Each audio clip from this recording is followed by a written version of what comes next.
I-right kodwa into angishaya mfethu. Ayikho right. Xolisa sisicela uxolisa. I-right into angishaya mfethu. Ngiyazi bakuzwisa.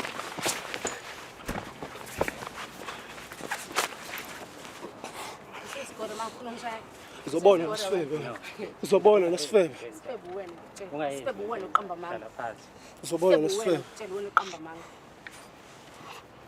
Shaya phela sibona isikole ngithi wena ushaya phela. Hlala phansi. Uqamba manga you liar wena. Hlala phansi mfethu. Uhlale phansi ngapha sisi. Cha uyazi na ukuthi uqamba manga buka manje segijima lo ngishaya ngoba isikole kahle nibo. Mfethu, ngitheme apha esikhuluma nawe, sathi sizolungisa la ngani.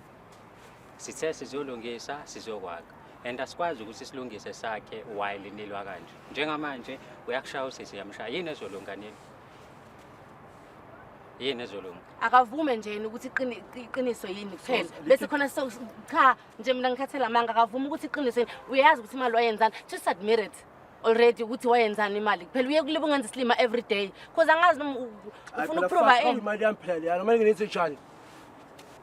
Okay, ngathi khona okuzayo mfethu. Kwakuyimali yakho, kusho ukuthi lento yokukidnap into engekho. Ya vele into engekho futhi into yokukidnap. I did say it. Kwenzakalani? Mfethu ungafila kanjani wena mfethu uthandane nomuntu 2 years umenzela yonke into. Uyamkhipha mfethu uyamspoila mfethu. Wenza sure ukuthi mfethu ucover yonke into for yena mfethu. Kodwa mase kumele kuyiwe endlini kuyiwe kule nkonzo yangale mfethu asebusuku ehleze nginqabela 2 years mfethu 2 years wonke mfethu wena ungayithenga ingulube sakeni mfethu. Ingulube ubanike manje ingulube yimi. Usho kimi ukuthi ingulube. Wona ungitshela kabi kahle kahle yazi. Yimini ingulube. After sonke lesikhathi ngithandana nawe ngikwenzele ngitibe ngenzele ngibiza ngingulube namhlanje. Ngingulube mina. Uzowagcina lawo mazi akho ngitshela ngingulube mina. 2 years mfethu. Ngingulube mfethu. Sure. Wena i-out iminyaka emibili mfethu ngakubeza 2 years mfethu. 2 years. Without kuye kukonze mfethu mina ngizokutshela mina Abraham ngoba ngithi ngihlala emlazi mfethu. Amatheke bengiwashaya mfethu. But mfethu ngamenzela iqiniso lo sisi mefika empilweni yami mfethu. Ngakhetha ukuthi ngizomthanda futhi ngimthanda okweqiniso. Sure. Yena 2 years mfethu 2 years.